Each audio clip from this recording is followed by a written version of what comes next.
Diet అనగానే చాలామంది మేము మిల్లెట్స్ మాత్రమే తింటున్నాం, రైస్ మానేసాం అని అంటూ ఉంటారు. తరతరాలుగా మనం చిన్నప్పటి నుంచి తింటున్న రైస్ ఇప్పుడు కొత్తగా స్టార్ట్ చేసిన డైట్ కోసం మానాల్సిన అవసరం లేదు. మిల్లెట్స్ అనేవి మనకి చిన్నప్పటి నుంచి అలవాటు కూడా లేదు. సో మిల్లెట్స్ ఒకవేళ మీరు తినాలి అనుకుంటే నో ప్రాబ్లం, తినండి. అలా అని కంప్లీట్గా రైస్ని అవాయిడ్ చేసుకొని మిల్లెట్స్ మాత్రమే తినాలి అనుకోవడం కరెక్ట్ కాదు.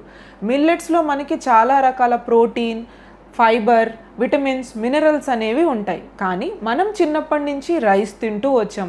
మన అమ్మమ్మలు, తాతమ్మలు, ముత్తాతలు వీళ్ళందరూ కూడా రైస్ తింటూనే వచ్చారు. ఇప్పుడు మనం తీసుకునే రైస్ ఫైన్లీ పాలిష్డ్ రైస్ అయిపోయింది. సో మీరు ఒకవేళ రైసే తినాలి అనుకుంటే సింగిల్ పాలిష్డ్ రైస్, దంపుడు బియ్యం కానీ లేదంటే బ్రౌన్ రైస్ కానీ ఇలాంటివి డైట్లో ఇంక్లూడ్ చేసుకుంటే హ్యాపీగా మీరు రైస్ తింటూ కూడా వెయిట్ లాస్ అవ్వచ్చు. కాకపోతే పోర్షన్ కంట్రోల్ అనేది ఇంపార్టెంట్. ఎక్కువ తీసుకునే రైస్లో కొంచెం పోర్షన్ తగ్గించి కూర క్వాంటిటీ అండ్ పప్పు క్వాంటిటీ పెంచుకొని వెయిట్ లాస్కి డెఫినెట్గా మీకు హెల్ప్ అవుతుంది. మిల్లెట్స్ మాత్రమే తినాలి అన్నది అపోహ. Thank you.